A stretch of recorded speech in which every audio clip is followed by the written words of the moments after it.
KUTV and many other campuses where Hult Prize is having a chapter there. And of course, Hult Prize is a global competition that allows students or innovators from all around campuses in the world to come up with solutions that are geared towards a very specific theme. And I'm going to get the correct statement, the correct Hult Prize goal for, or the theme for this year. But I think it was to bring people back to work. Yes, bringing people back to work. Just a few months ago, that was on May 31st of this year, I sat down here with Ecobana, and they sent in a few guys from their team, of course, to give me their vision on what exactly they are doing in terms of providing affordable sanitary pads using bananas. And we're going to get exactly how that process looks like. However, they did go and participate in the finals, which was happening at in New York, and they won $1 million, 100 and if you go with the current market rate, that's 120 million Kenyan shillings. So I'm hoping your 20 million transaction cost, they can leave it here in studio after they go. But I'm sitting here with the CEO and founder, and also the one man in charge of marketing and also communications, to get me a perspective on what they're looking forward to do in the next few days, and also their vision for the future with Ecobana. So tune in if you have any questions. If you're a startup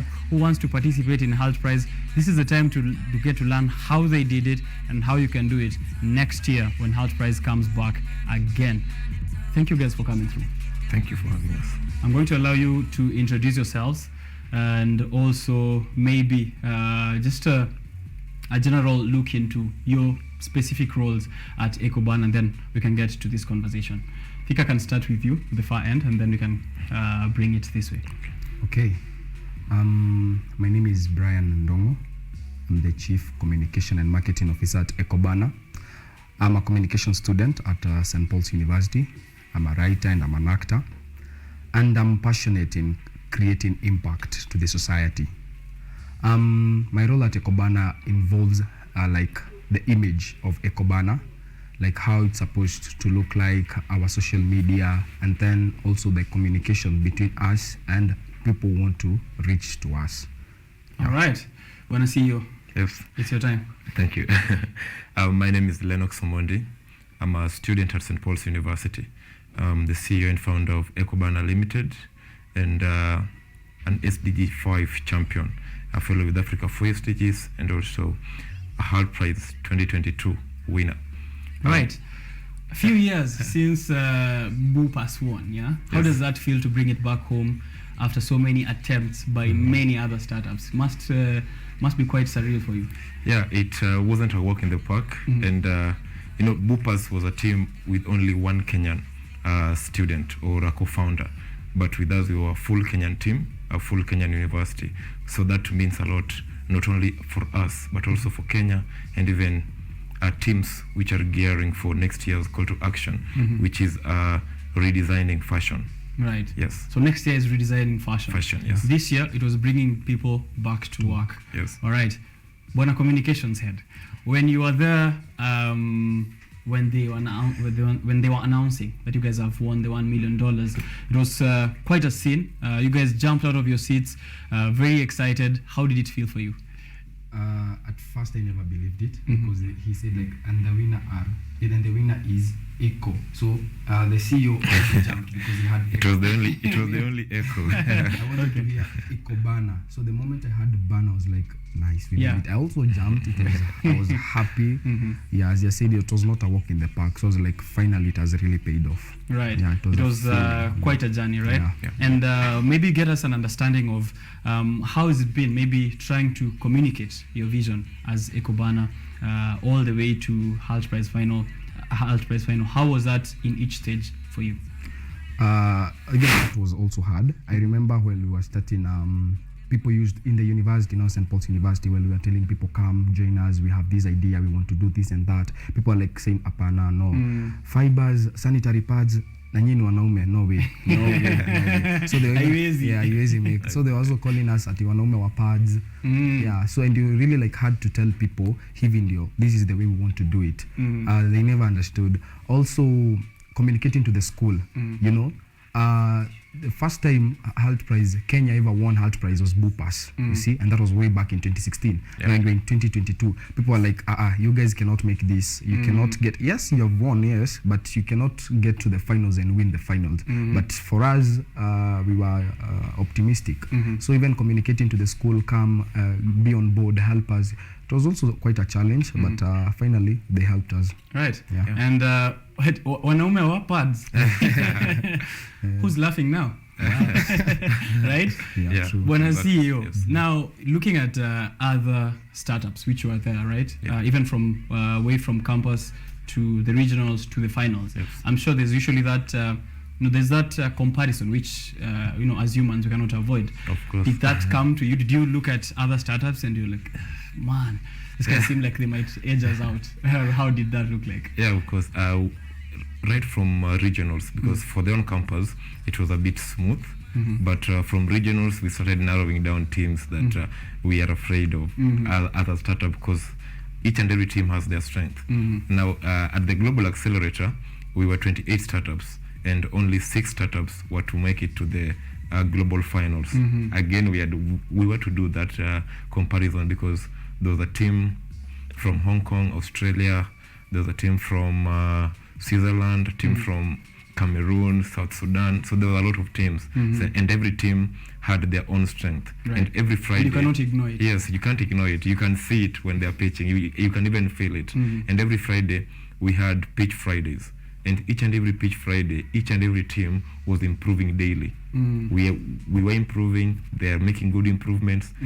New attractions, new financial projections. So we had to keep up with them. We had to spend because we didn't manage to go to Boston that time, Right. because we were online. So while they are sleeping, we are making sure that what they are not doing, we are Is that doing. what you guys are doing? So when they come to pitch on Friday, New York time, Boston time, it's already 4 p.m. here. We've done a lot to wait for them while they'll They're be also pitching. preparing. Yes. Right. So, but we did that comparison. It must be done. You must know that this is the team that we are going to beat, or this is the team that is much stronger or less stronger than us. Okay. But we did the comparison though. Nice. Good Yeah. stuff. And maybe let's get people to understand what Ecobana does, ndio tuondoe mambo ya wanaume wa pads kwa njia. Sasa hata wakisema wanaume wa pads, it's okay, because that's exactly what we want to ensure we are doing, right? That, yes. So what does the Ecobana do, and how exactly does it do it? I think maybe you will take that.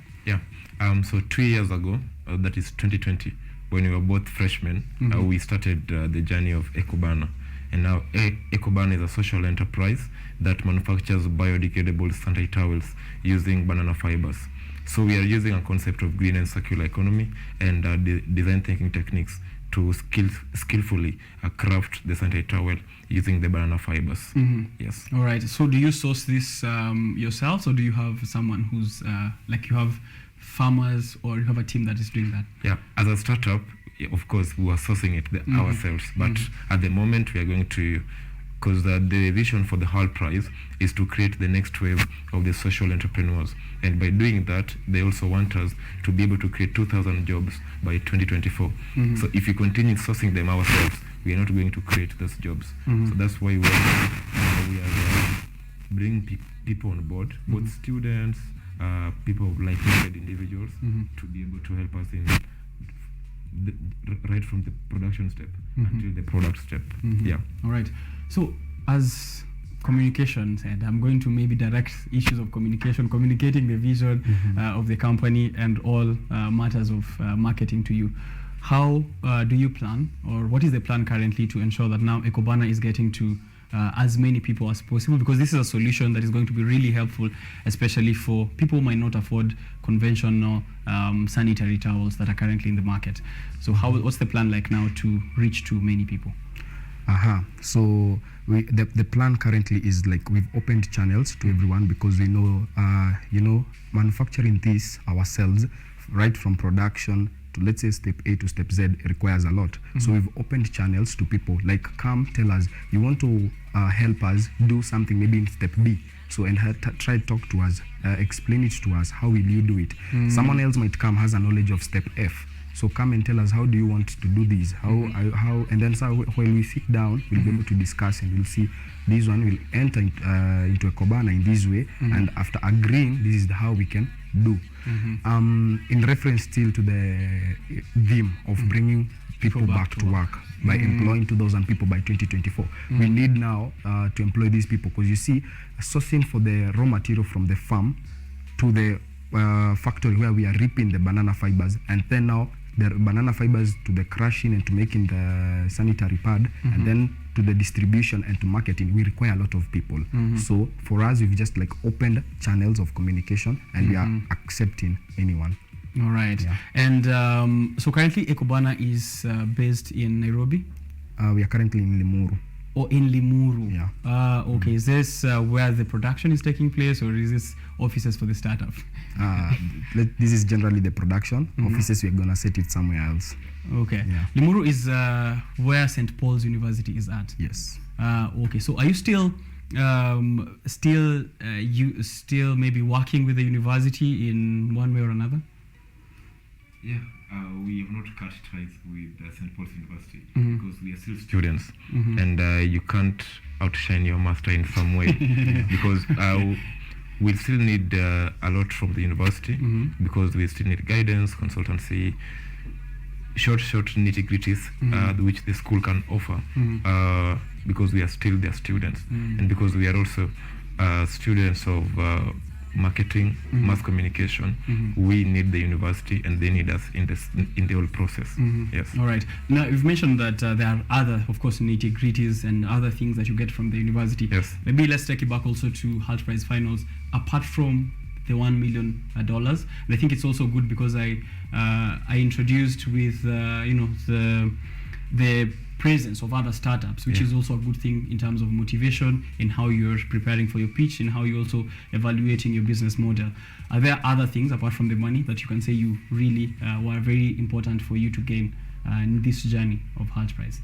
Yeah, there was a lot, because the whole prize journey is they don't only help you to bring a game-changing business, but the whole process of business incubation helps you to reimagine the industry where you are. If it's food industry, the Hult Prize will help you to revolutionize it, reimagine it, and also know the competitive landscape of that startup or of that business, so that by the time you're going into the market, you know how to bring quality to investors, how to bring quality to customers, and also how to drive marketing strategies, building scalable enterprises, because you can't build a scalable enterprise if there is not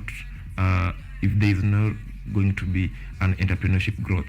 So they help you to build a scalable enterprise, which also will propel an entrepreneurship growth, and that's what they did to us. That's why we are here where we are. All right. Yeah. Scalability, you've mentioned there. What are the plans for scalability looking like? The plans for scalability are underway, I can say that, because we now need to build a big headquarter where we'll be doing our production in the whole country, maybe 2 or 3 of them. We had talks just the other week with USAID when there was a declaration in Kisumu for menstrual hygiene management. And so with that talk, we hope to build like a good scalable enterprise out of what we have now, because we need to reach people in more than African countries, because that's the goal, to expand in all African countries, if not all, but major African countries with major banana production, because we are using the banana fiber. But for us now, we want to revolutionize and take the whole chain of the banana, right from farming, planting the fruit, and also the banana fibers. Okay. Yeah. What is the pricing like in for one sanitary pad that will come from Ecobana? Okay, actually, as of moment, we've not yet commercialized the product, but we are planning to be cost effective. We are planning to be different from the sanitary pads that are in the market currently. Yeah. All right, so it's going to be cheaper. Yes, it's going to be cheap. Yeah, of course. Okay, of course. Yeah, of course. Because of course.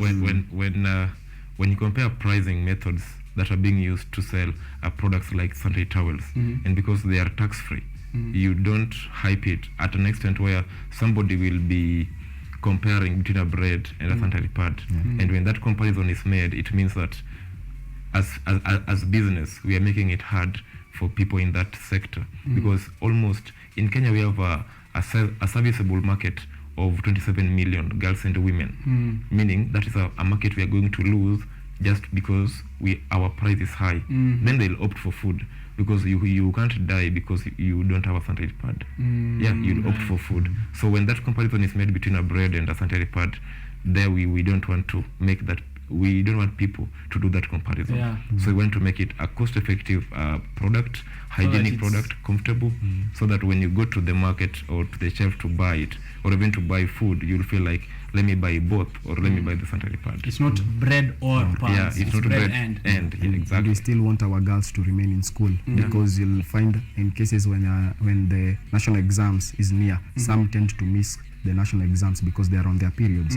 So there is something we want to change. Yeah. All right. He mentioned earlier about Bupas having only one Kenyan, and the rest of it not being Kenyan. And we've seen this, and I think it's an issue I want us to address also for just a minute. We've seen this, that most successful startups in the country usually have a white factor, right?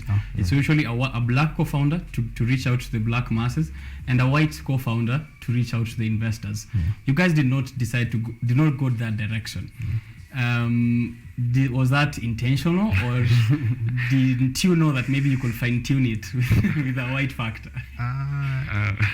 You didn't, and you won't still, right? Yeah.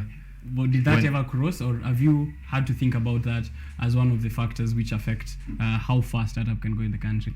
Surprisingly, that has never crossed. Okay. Yeah, because this team, this is a perfect team. We have worked not only the path of Ecobana, because before we started Ecobana, we met just like freshmen. You see that relationship that you guys have when you're all fresh in campus.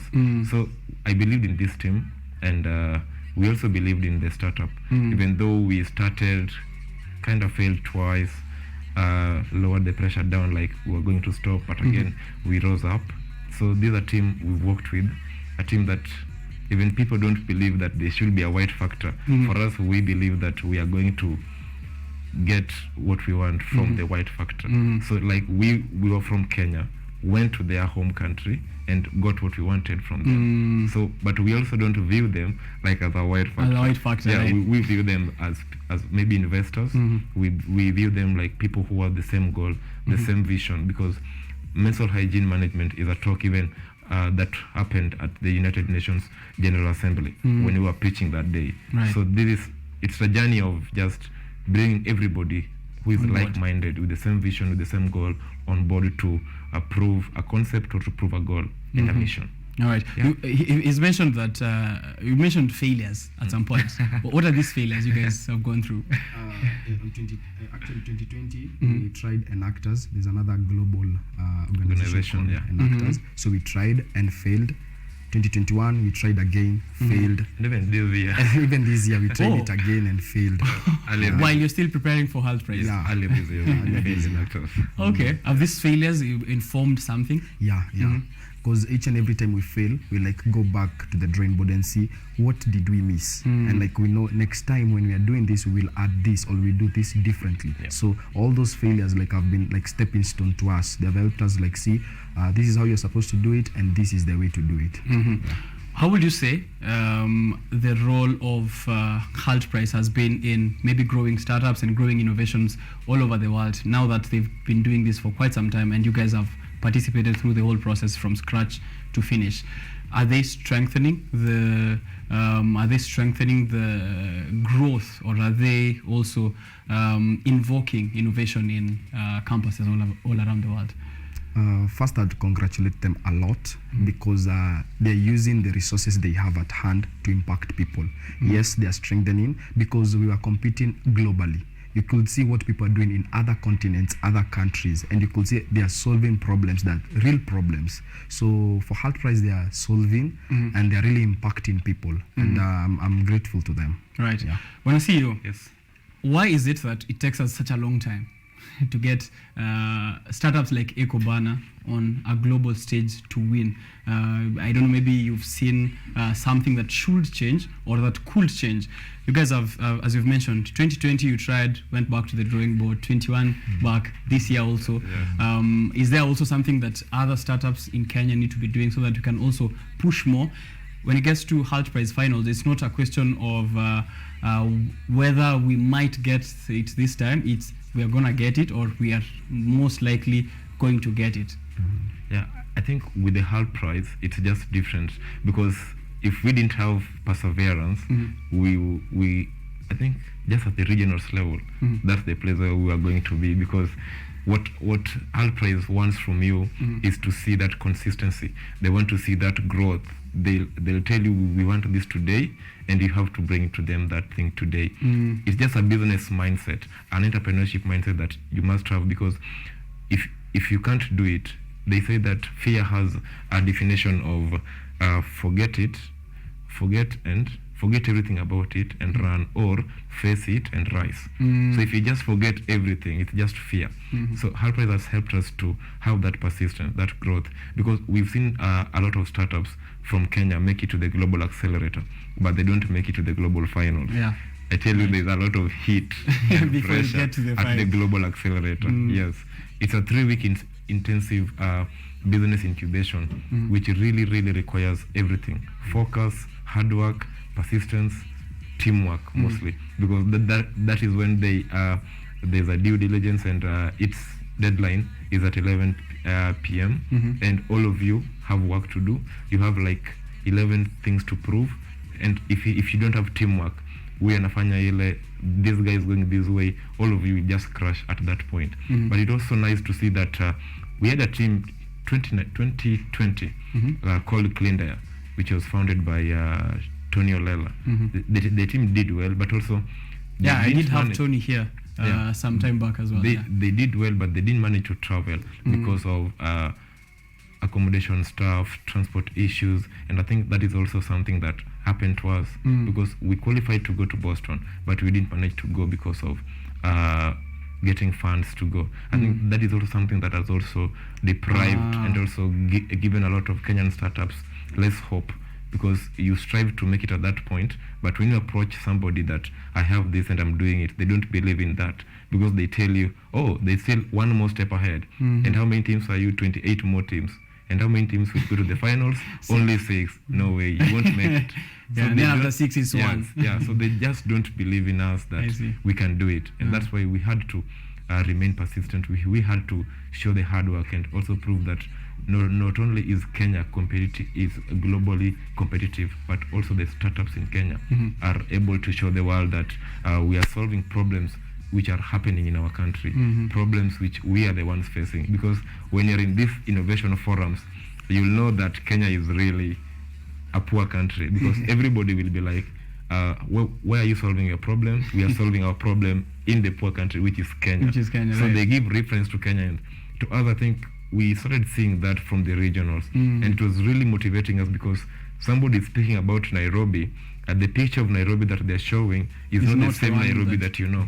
So it just gives you that drive that I really want to show these people that my country is not this way, that we are able to, solve our own problems, even though we have them. Yes, we have them. They also have them, but it's us who wants to solve them. It's us to do it for us, by us. And so it's many factors. It's actually many factors that are outside the startups, internal and also external. It's not that we do not have capacity to be on that stage. And something very key is about the theme.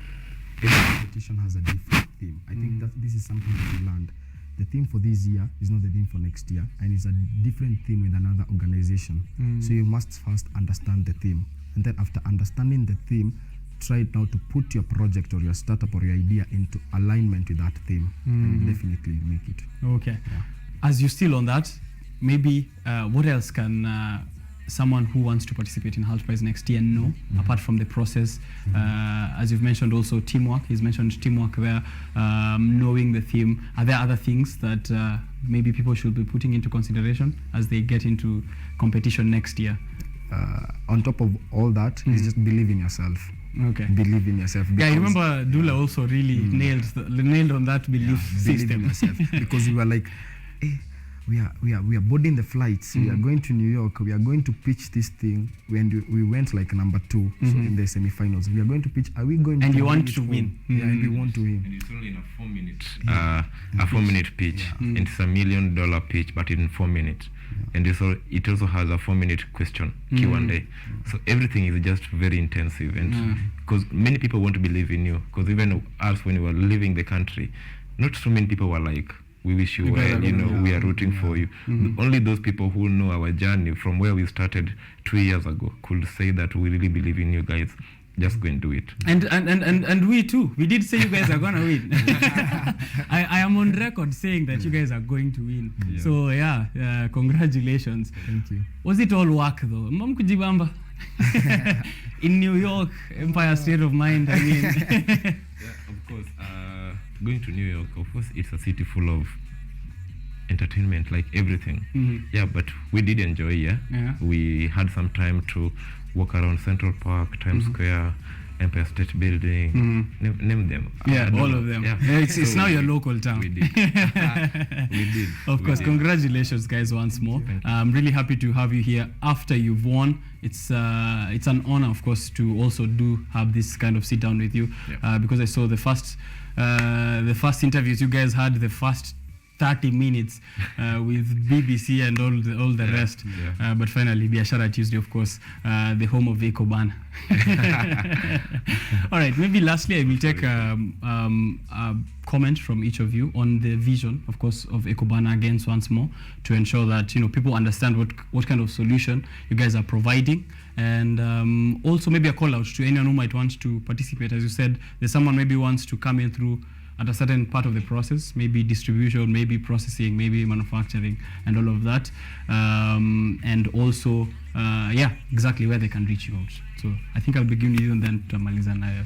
Okay, so mine is the vision for Ecobana is more on employment. We want to create jobs. Right now you'll tell a youth ati amka mapema usilale, but in his mind he's like, where am I going? You see, Unaamka kwenda wapi? Yeah, so like for us, we want to create that employment, and not only employment but sustainable employment. That's the vision for Ecobana. Also, we are opening platform and opening our chances. You can reach us through the social media accounts. You can DM us at Instagram, Twitter, Facebook, LinkedIn. We are Ecobana, then Bana Limited. So reach out to us. We'll definitely get back. Yeah, we want advices, we want major consultations, we want like a baby, but now it has been born. Now it's up to every one of us. We say that the baby belongs to the village, so it's everyone to take care of the baby so that the baby might grow. Yeah. All right. Want to see you? Yeah. The vision of Ecobana is still remaining the same, just like we had said earlier when we were starting the Hult prize. Which was to bring back the world back to work. And also we had a vision to be the best producers of biodegradable sanitary towels, not only in Kenya but also Eastern Africa and also in Africa. So the vision to produce biodegradable sanitary towels is still our number one vision. And in this journey, we are going to continue to innovate, not only stop at the sanitary production, but also to have other innovations that can be used or which we can use banana fibers to innovate, because we can use banana fibers to innovate many sustainable solutions which are climate smart, and also they're very sustainable. And of course, just as Bana said, we are going to create jobs, because that was the number one vision. That's why we won the prize. We were able to show that when you get this money, we'll be able to create these sustainable jobs. We'll be able to create a sustainable enterprise. Because what I've realized that what most people want, or most girls and women who are affected by period poverty, what they want is not, sanitary pad wrapped in a charity bag, or to show them pity, or to show them concern. What they want is, they want a platform or a space where they can be able to create for them those opportunities for themselves and by themselves. And that's what we are doing at Ecobana. And even that is what makes working at Ecobana each and every day worth it. So that is what we are going to do. That is what we are still going to do, to continue to build that path for trailblazers. And of course, we are going to have a lot of business incubation for startups from Kenya or even all over the world who will be joining the Hult Prize call to action for next year. So we don't want it to die as this is the last team from Kenya who won the prize. We want as many teams to go to the accelerator, as many teams to go to the global finals and prove the concept that indeed as a country we are very competitive. All right. Congratulations once more to Ecobana for winning the Hult Prize finals. Hult Prize 2022, $1 million. In studio right now, we are worth $1 million and 100 shillings if you factor the amount of money I have. So $1.0001 million worth in these 3 chairs. But as long as I'm still factored in, it's okay. But thank you guys for making time to come through to the show. Thank you. Thank you. Right, and I'm wishing you all the best as you continue with your journey. Yeah. If you continue making milestones as well, please do come back so that we can ensure that Kenyans are very aware as well. And also, thank you very much to Hult Prize for always being friends of Biashara Tuesday and bringing us some of these awesome innovators. Next year, we do it again with all those who are going to participate. So if you want to come through to Biashara Tuesday and do participate, Hult Prize, and your seat is reserved here. Alafu, industry secrets from previous winners, of course, to ensure tumekupatia as you go on, right? Exactly. That is Lennox and Brand from Ecobana. Right about now, it is 9:53 in the morning. I think I will have to close the show at this point. However, I'm going out to take a look at your feedback, what you guys have been saying on social media, and then I'll be back with that. Alafu tunaweza wrap up Biashara Tuesday. Don't go far.